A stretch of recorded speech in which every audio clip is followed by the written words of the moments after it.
Sadie, may I interrupt your self-education there for just a moment? No. What? Look, it's a real nail-biter, Vic. Just let me be with my book. Well, I promise not to take too many minutes, Sadie. Can I half listen? I would rather you full hear. All right, let me finish this paragraph. All right.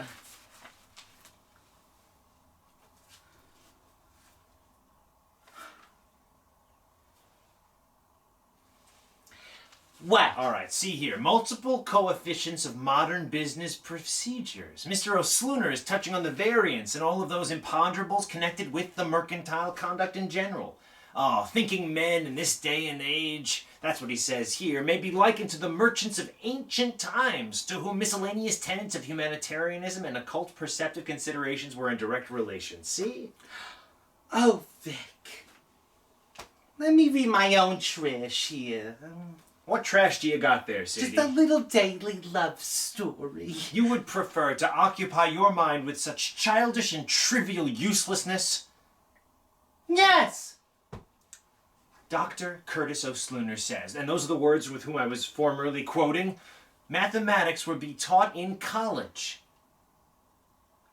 Did he? Yes, it seems to me as long as a man of this intellectual caliber is willing to surrender the fruit of his rich thoughts in a newspaper article like this one, the least we can do is discuss his points of ponderance. All right, no, I know something a little bit about all of that nonsense, Vic.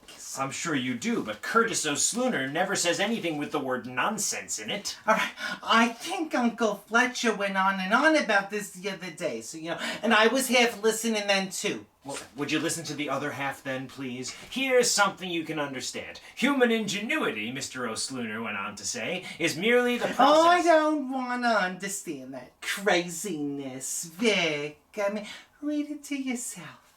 Craziness? You're calling this craziness? Look, what do I care about the human ingenuity and trash?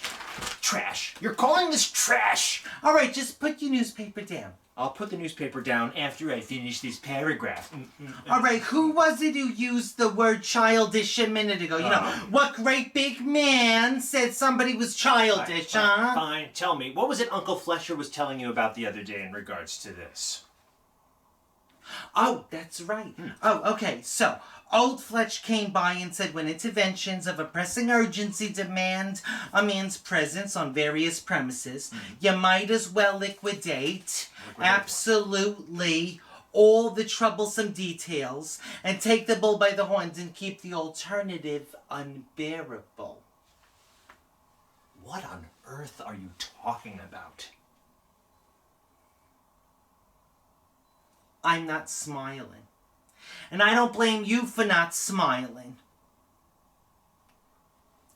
Fletch said the other day, if I'm not careful, I'm liable to get caught up in the frenzied floodwaters of activity and be destroyed against the rocks.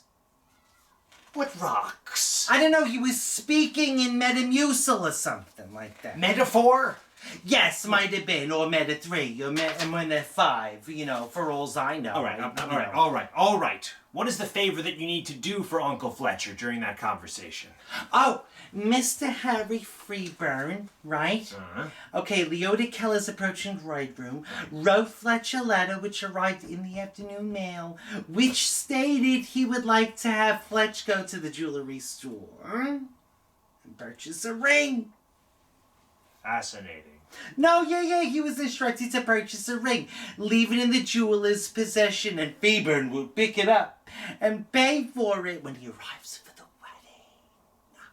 So perhaps you can anticipate the reasons that brought Fletch to interlude in an unceremonious fashion. This is really making the alternative unbearable.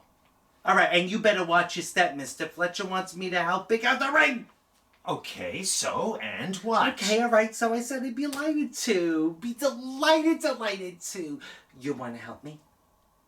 Women's jewelry is sort of trash that I don't know much about, Well, no, of course not. How would you? Horses I can understand. Tractors I can understand. Peanut machines you can take apart and then put them back together when you're blindfolded. That I Oh my get. I can God, even I mean, shim up a really, would you- railroad track. I can install ankle boats and solder grips as quick as any man in the Very business. impressive, I'm just But however, women's jewelry, that's where I'm gonna knuckle down and play like a weasel. Sorry. Ho hum. Well, shall we make a date, you and me? How about tomorrow? Tomorrow's Wednesday. We could. See We how could, everything we gets could, we thrown could, in we my could. lap, though, Sadie. Do you hear what's happening here? I go along with you, and I buy this nitwit some ring, and soon enough, I'm engaging the numbskull preacher too, and then I have to act in the capacity of some lame-brained best man. I'll even climb on the train by myself and visit Champaign and Arvana and Clinton and Springfield and Illiopolis in order to take that fathead honeymoon for the happy couple. I'll do it all. Yes, does sound like you're pretty much handling the whole affair. If I don't watch myself, I'm liable to get caught up in the frenzied floodgates of activity and be destroyed against those aforementioned rocks of yours. All right, so, well, if you won't help me get the ring, what will you do? I will go down to the urban station and throw old shoes at the happy couple as they go on their honeymoon. That I'll do. Oh, is that a fact? Sure, that's a fact, huh? That's a fact. That's what I'll do. Well, you and I are going to go meet Uncle Fletcher downtown tomorrow afternoon. We're going to go meet him downtown afternoon now. Yes, to pick out a ring for Mr. Freeburn. Vic, honey, once again, I apologize for the intrusion. Come on, Sadie. All right, listen. Back to reading. It's settled. Wait. When a man is as busy as I am, Sadie, when a man hasn't got one single lame brain minute that he can call his very own, that man is going to appreciate the kindnesses of reading about the mercantile trade just for one evening. And the thoughtlessness and the insignificant interventions that make the alternative unbearable are really starting to significantly intervene. Yeah, What do you have to say for yourself, Sadie? I'm glad I'm not you. Good night, Vic.